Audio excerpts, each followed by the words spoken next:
Today I'm here with my good friend Summerisa Bell Stevens, and we were just talking about the whole reason why I even do this podcast is because I want to bring hope. And I've actually never said this on a podcast, but I'm going to say this because you're one of my friends, and so it's more comfortable. But I don't get paid anything to do this. In fact, I spend quite a bit of money every month to be putting these on, and I receive a lot of hate.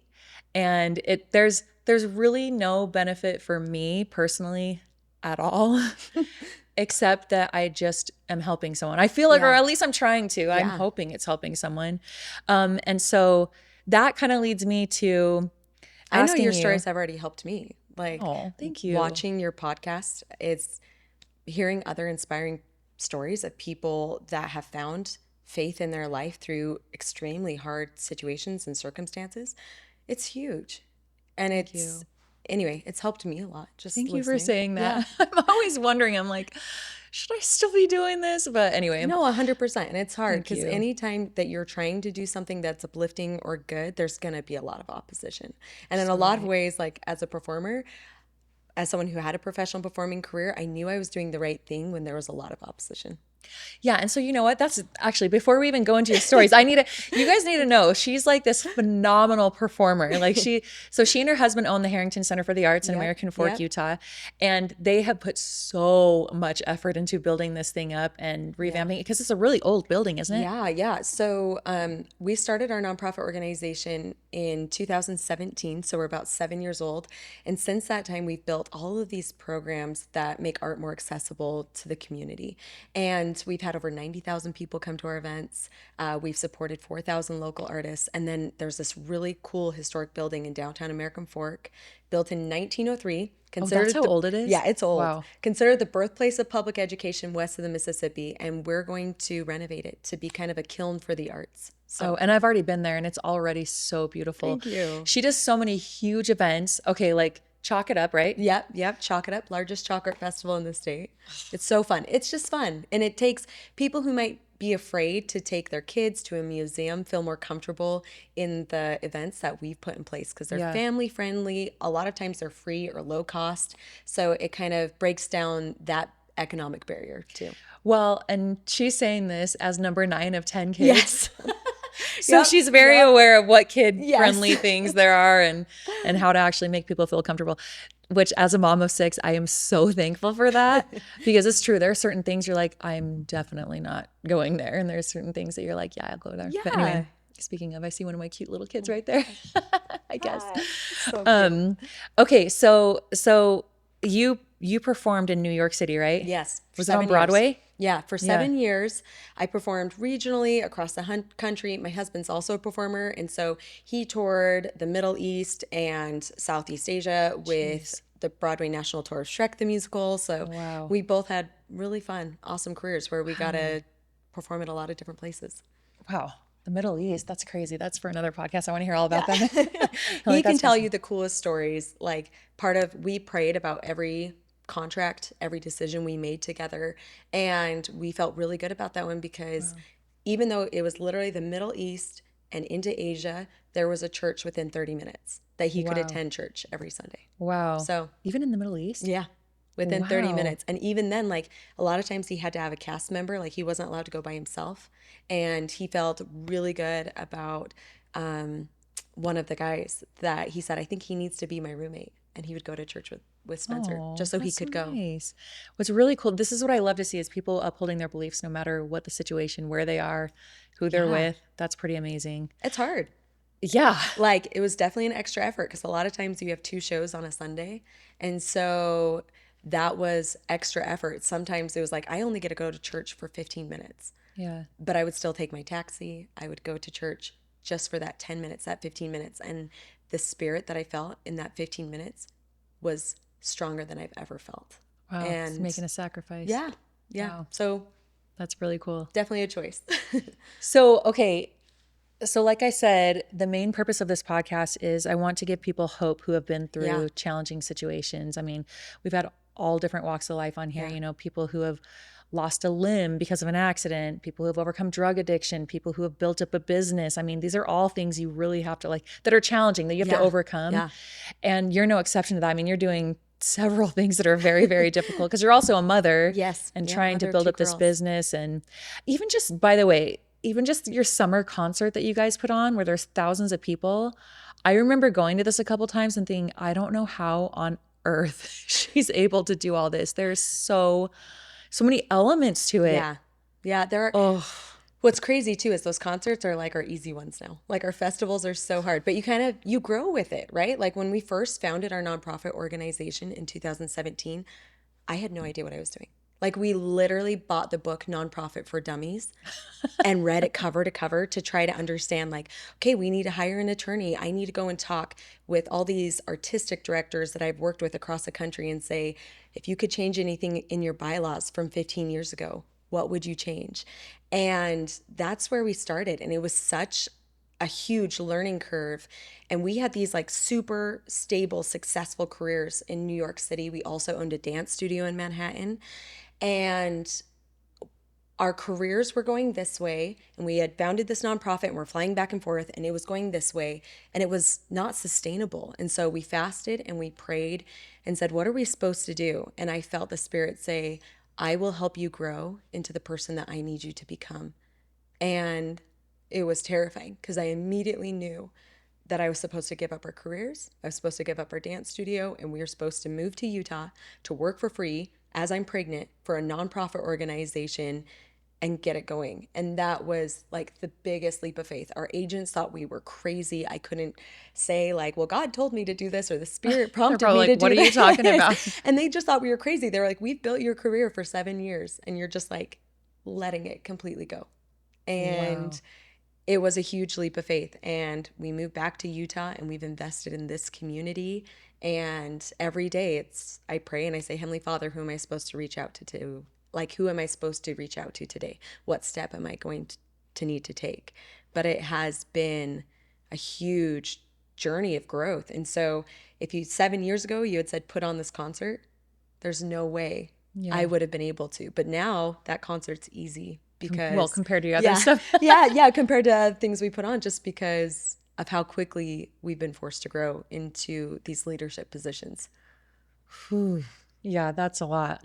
So you had also mentioned before cameras were rolling, Yeah, some stuff that you went through in high school that I know, maybe not exactly your situation, but I know a lot of girls kind of yeah, face, and it was yeah, something that was hard to go through. Do you mind sharing a little bit yeah. about that? So, still to this day, the hardest years of my life were high school. And that's because I was taught by an abusive coach, like an abusive dance coach, both physically and emotionally.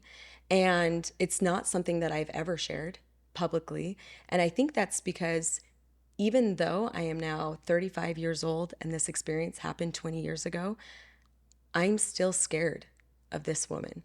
And I also have had to come to accept that some of my friends had completely different experiences. And even though they had a good relationship with this woman, it doesn't lessen the fact that my experience was real, what I Yeah. went through. So I was 15 years old. I was a child when I tore my adductor magnus, my iliopsoas, and my gracilis in both legs. So I Where are tore. those located? Because I'm not going to Yeah, lie, I no, don't you're actually know good. where those So are. those are your inner thigh muscles, basically your groin.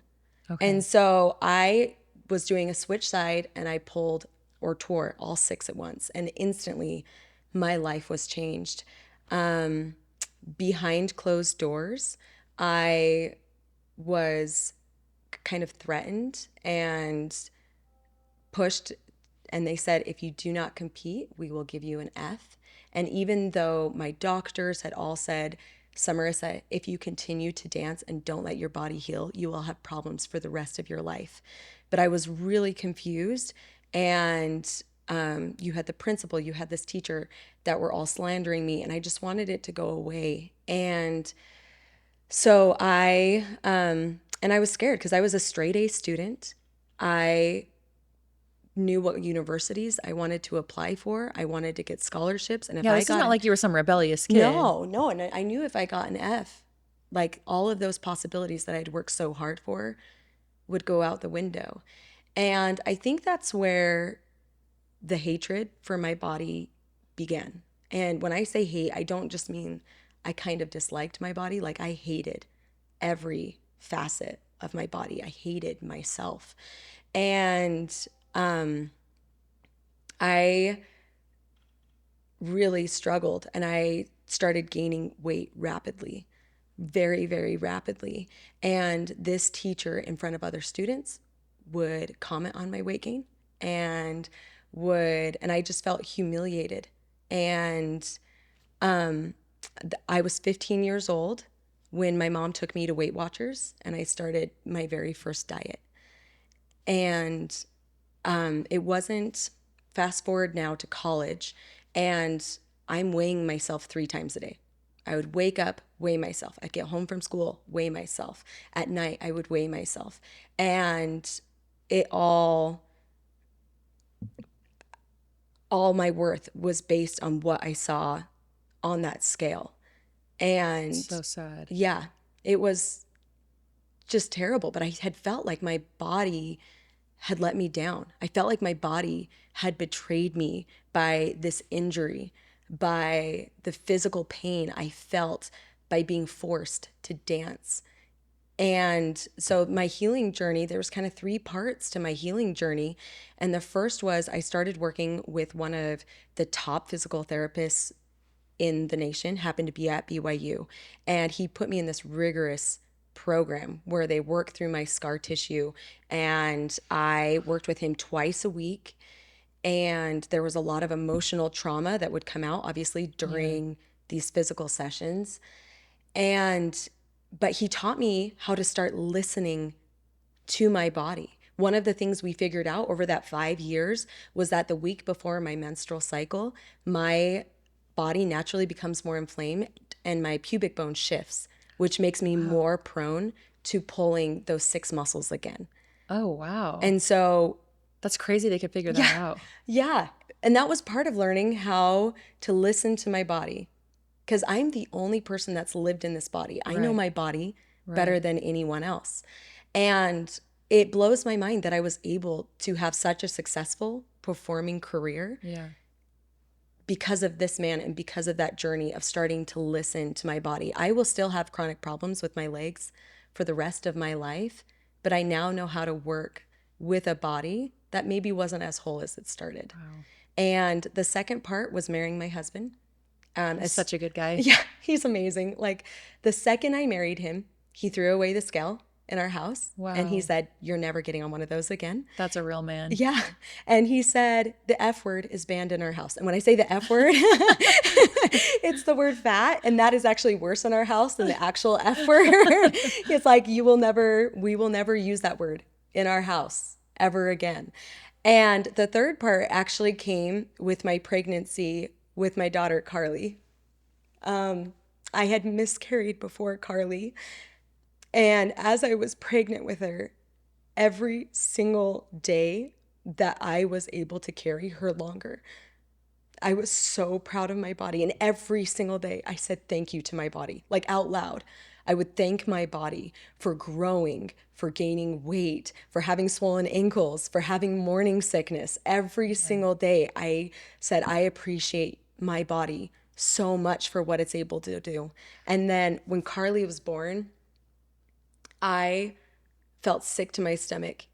And I actually cried thinking, like, if my daughter ever says the same things or thinks the same things that I thought about my body, it would break me. And so I said, it ends with me. Yeah. It ends with me. And from here on forward, I'm not even going to think a negative thought about my hair, my face, my body. And so it's amazing to get to a point where I hated my body so much, and now being to a point where I can be bloated, my body can fluctuate. I feel confident wearing a swimsuit no matter what. Yeah. And I also teach teenagers a ton now. And I focus on infusing them with so much confidence that no matter if they've been through abuse, I want them to know that they still have value, that they have worth, and that doesn't depend on what that scale says. Yeah. Listening to your body. Does your body feel good? when it eats? Does your body feel good when it exercises? What type of environment? Like for me, I know I can't work out in a gym, You you know what's know? so interesting about you saying this? I just recently read this statistic. Well, and I don't know enough about this to validate it, Yeah. but it was fascinating, made sense in my mind that it was something in the 90 something percent of women who are obese, like actually obese, have been sexually abused. Yeah.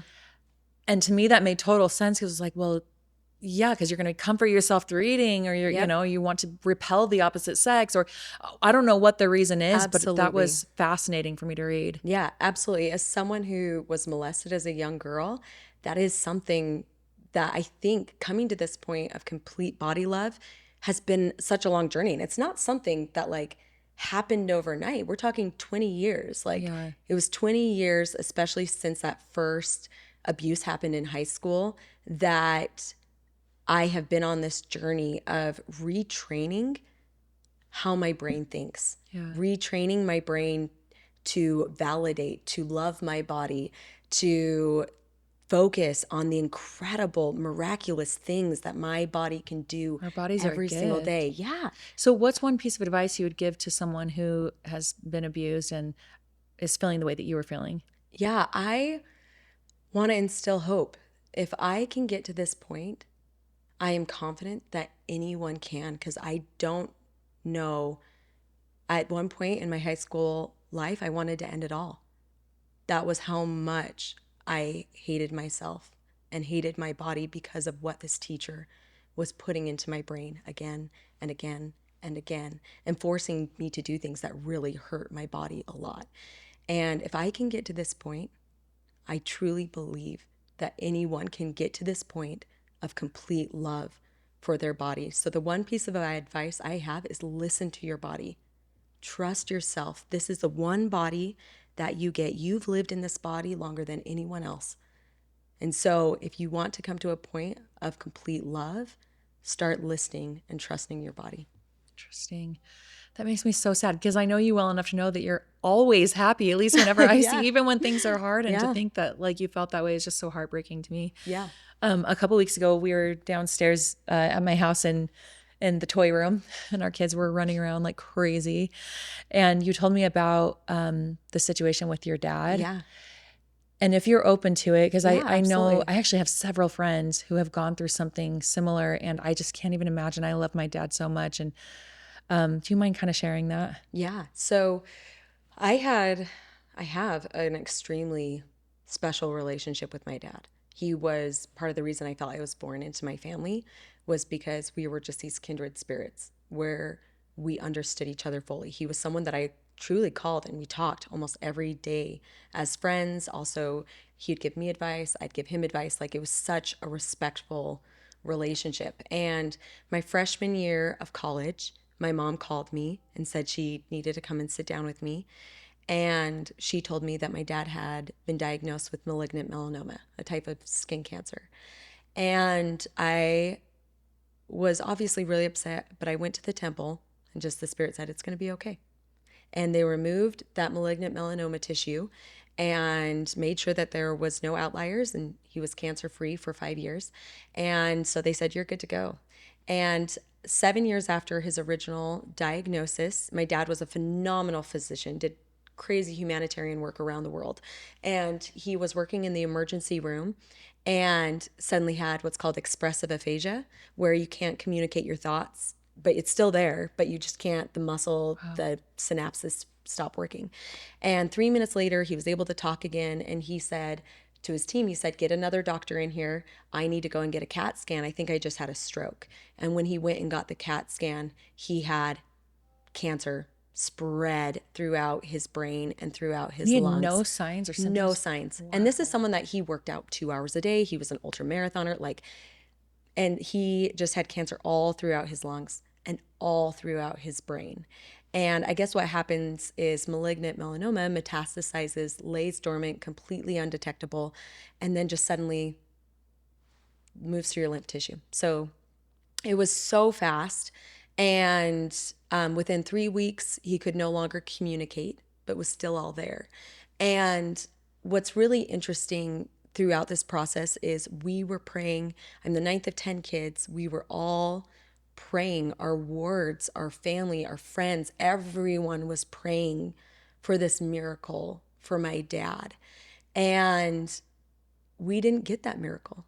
My dad died. And it was hard, but we got so many. We didn't get that miracle. We got an innumerable amount of other miracles. And that was really important for me to tell people that, because a lot of people just thought our faith didn't work, our prayers didn't work. And I have to say from the very beginning, my dad was a learner. He loved being educated. And one of the things, as we had talked to my grandma years before and talked about, the ideal way to die, she said, "Oh, I'd love to go peacefully in my sleep." And my dad said, "I don't." He said, "I want to experience death. I've had so many patients and loved ones die. I want to know what this feels like." So because of where the cancer was in his brain, he was never in pain. He was uncomfortable, but he was able to, he never went on morphine. He was never in pain Wow. all the way till the very end of his life. And he was really able to experience death. And a couple other things happened. I was in New York City and I really wanted to know when my dad was going to die. I had gone home and helped take care of him because I was a certified nursing assistant. Most of my family have a background in nursing. So we were actually able to take care of my dad, Wow. and he was never on hospice. He was And never on hospice? never Wow. on hospice because we all cared for him What an incredible family. around the clock. It was the most beautiful experience. And that sounds weird because it was like I was helping my dad use the bathroom every day.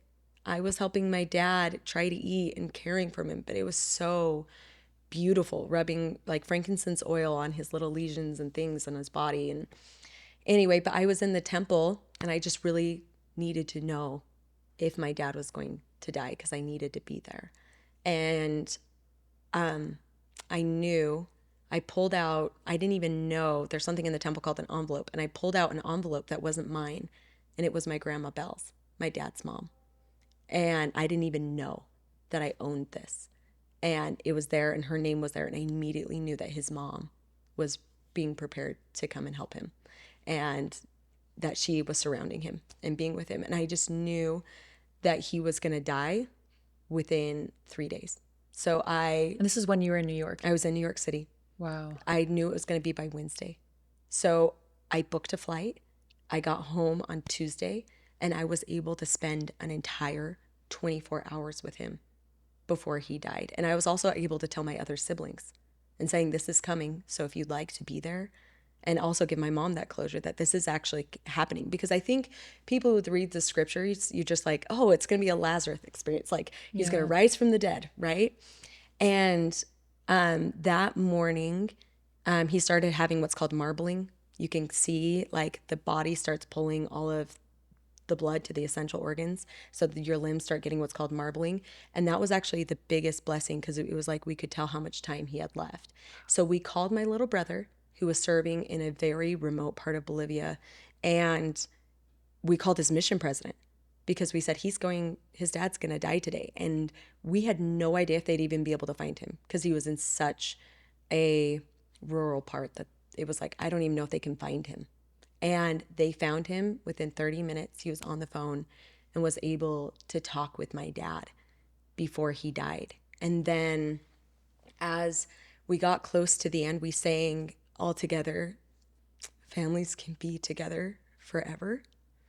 And I looked around the room and I saw that my brother John was no longer in the room. And I was like, he has to be there. He can't miss this. So I ran from the room, started frantically searching around my parents' house. And my sister came out and found me in the family room. And she said, "Summerisa, I'm so sorry he's gone." And I was just like heartbroken because my best friend had left this world and I wasn't there for it. And so I ran back into my parents' room, and at this point my dad hadn't taken a breath. He had been gone for a minute or two. And I ran to my dad and I put my hand on his hand and he took one more breath And then he smiled. And that was something he hadn't been able to do for over a month. He hadn't been able to smile because he lost the ability to move everything on the right side of his body. So he took a breath and he smiled, and then he passed on. And it was the most beautiful miracle that I'm so grateful for, that God knew that I needed that in that moment to be there for my dad. And then it felt like for the next 48 hours after my dad's death, it was like heaven was so close. The veil was so thin. I remember driving in the car right after my dad had died. I still remember exactly where I was.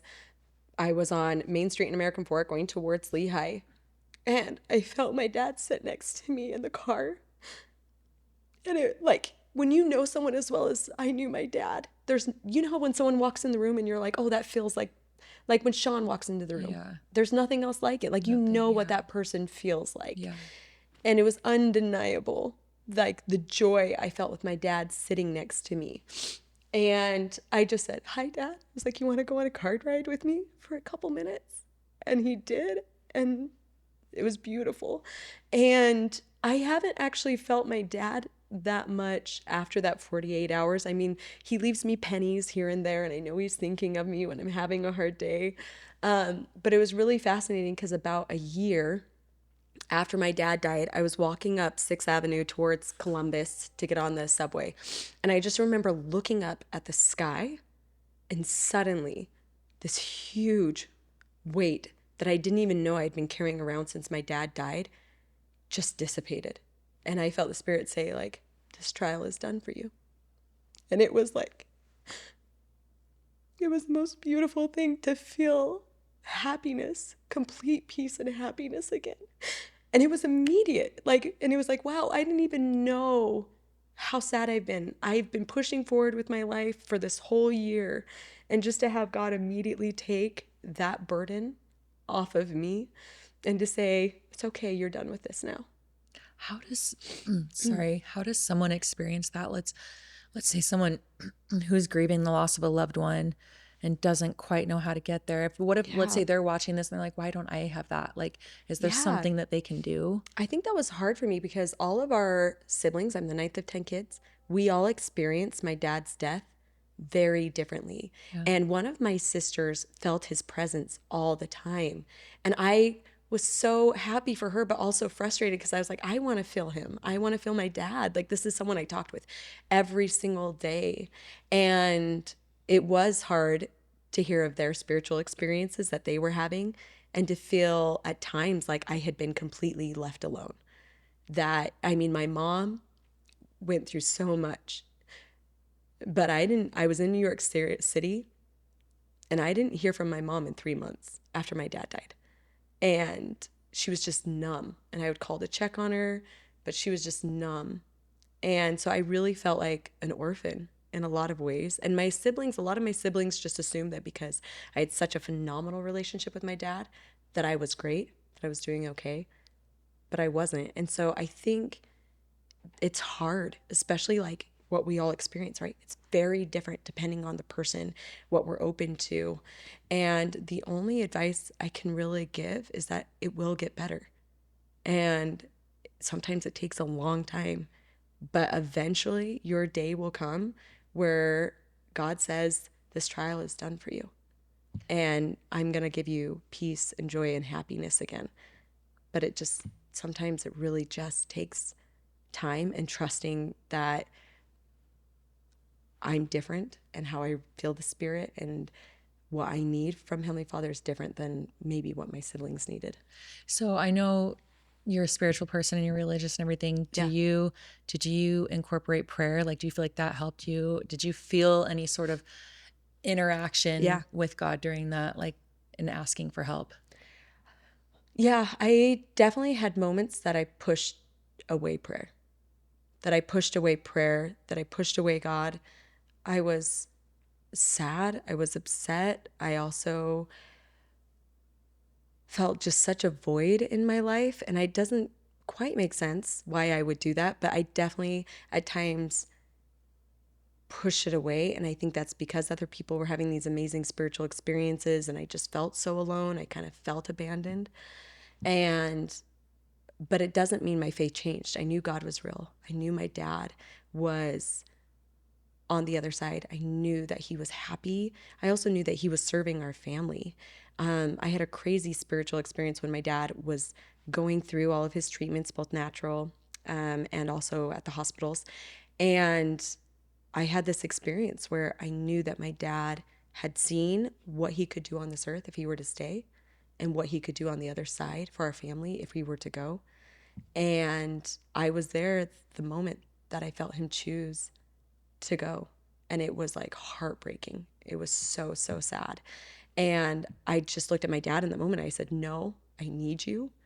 I need you. But the miracles I've seen in my family's lives over the past 9 years since my dad's death when I was 26, there have been many times that I've known that's my dad. That's my dad. And one of those times was actually on a trip in Hawaii. So in 2021, early 2021, my husband, my daughter, and I took a trip to Hawaii. And it should be known that I'm like a phenomenal swimmer. Like, I'm very, very good at swimming. I'm an advanced open water scuba diver. Oh, wow. I love the ocean.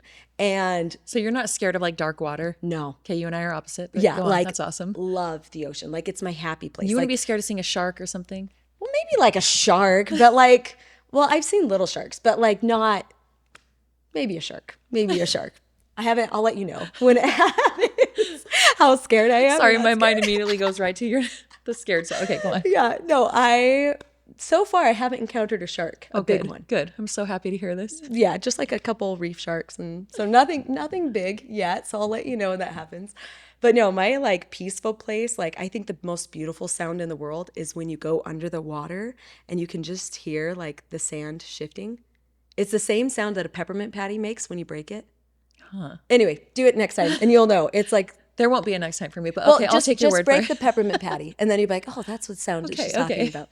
Anyway, so we were in Hawaii in 2021, and we decided to go to a snorkeling spot that I had done a year and a half prior when I was 6 months pregnant with Carly. So it's a very easy snorkel. Yeah. It's a great spot, and my niece was attending school in Hawaii, and so her and her roommates decided to go to the snorkeling spot with me, and we decided to go super, super early.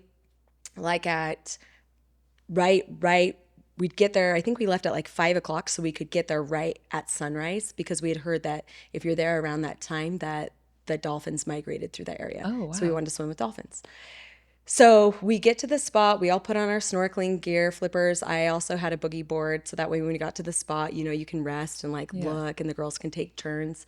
And so we start swimming out, and my flipper got kicked off, so I swam back, changed my flippers, and then went to head out with the next set of girls, which was my niece and her roommate.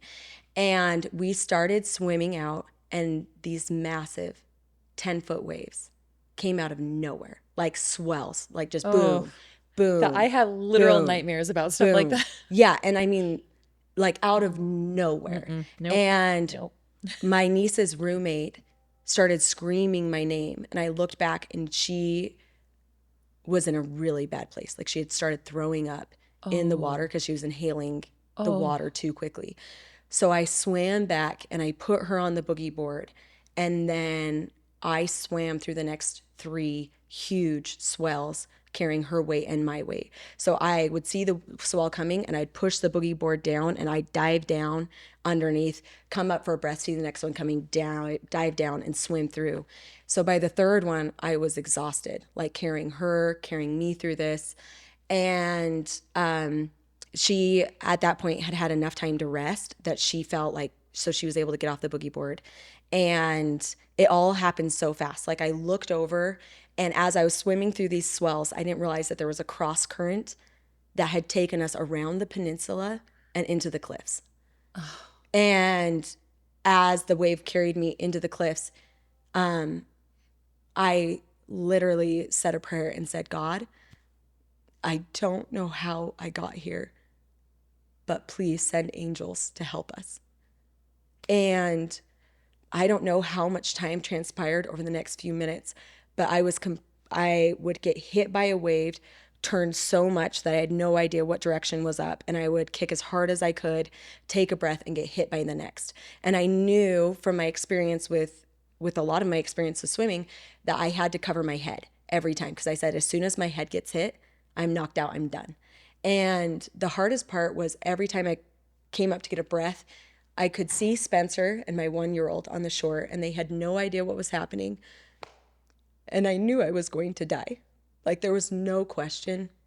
I knew I was going to die. It was just a matter. So they're sitting there watching all this. Yeah, but they had no clue.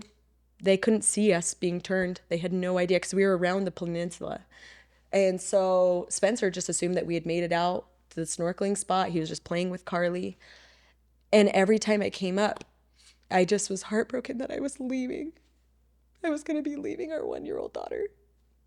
I was just heartbroken that she wasn't ever going to get to have me as her mother, and that I had done this to her. And I just knew with 100% surety that I was going to die. It was just a matter of how long I could keep my head above the water. And at one point, my niece, we were able to grab onto this section of coral that had been exposed because the water was pulled out so far. So we held onto it and got hit. And she, for some reason, my niece thought that she could stand up, and she stood up, and I saw her get hit by the wave. And I literally was like, that's the last time we'll ever see Kenya. And it was so scary. And it was weird because as I was being tumbled, it was so peaceful under the water, and I just knew that I was going to die soon, and this was it. And all of a sudden, my feet touched sand. Like, my feet touched sand.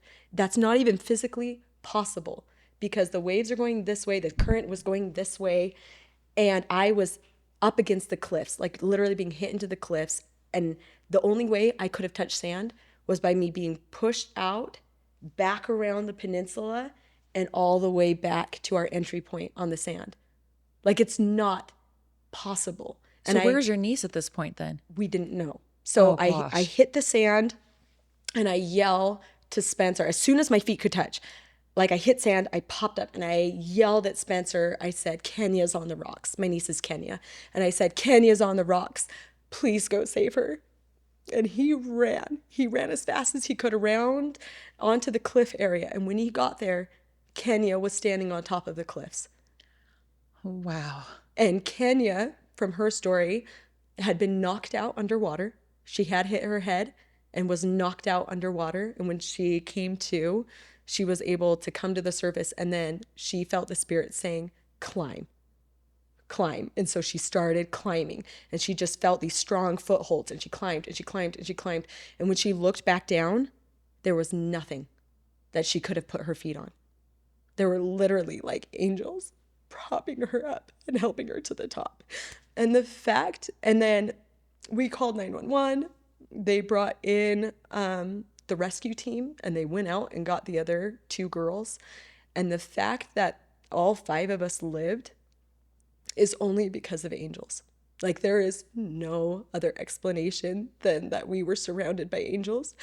And I knew in that moment that one of those angels was my dad. That my dad had helped Kenya and had protected me and allowed me to continue forward in being the mother to my incredible Carly and to continue this life, because we should have all died that day. So what do you say to someone who doesn't believe in angels or anything like that? My gosh, they're real. They are real, like tangibly real, and looking out for us. And this experience only strengthened my resolve, because I think you need to understand that I was going to die. I was going to die. As we drove up the coast back to my niece's apartment, the Coast Guard had shut down every single beach. Because these massive swells had just come out of nowhere. And there is no way we would have lived. And I know that God is real. And I know that my prayer in that moment was heard when I said, God, I don't know how I got here, but please send angels to help us. And 100%, those angels helped us and saved us that day. I fully believe that. And that's an incredible story. Thank you so much for sharing that and being so vulnerable. I don't even know if you were planning on sharing that. No, but I could tell you kind of just went there, and I'm so grateful that you did, because I'm hearing that, and it's just such a good reminder to me. And I hope to anyone else listening that God is real. yeah. I mean, I've seen crazy things even before we started this. I told you about just what happened last week on this crazy hike, but that's for another time. But it's God is real, man. I've just seen so many miracles, and that's such a beautiful thing. And I totally believe that your dad had a hand in that, you know? Yeah. I don't know how that all Without works, a but I doubt. totally believe that. Without a doubt. You know, on a personal note, Elder Holland once said that, you know, someone said, oh, they're going to the other side to do missionary work. And he said, no, their number one priority is to their family, the same way it has been here on this That earth. gave me chills. I've never heard that. Yeah, and they are continuing to help our family, that they are actively fighting and supporting and protecting their family members. Well, thank you so much for sharing all this. I know you've shared some vulnerable things you've never shared with anyone, and I'm so grateful that you'd be willing to come here. And everyone, if you're in Utah, please go check out the Harrington Center for the Arts and Thank you. Chalk It Up. And then what's the name of the Summer Fest again? So we have Fork Fest, Yeah. Chalk It Up, the summer concerts in the park. We have a plein air event. We have like a sculpture walk. We have Living Bethlehem and the Christmas market coming up. So, well, thank you so much. I really appreciate it.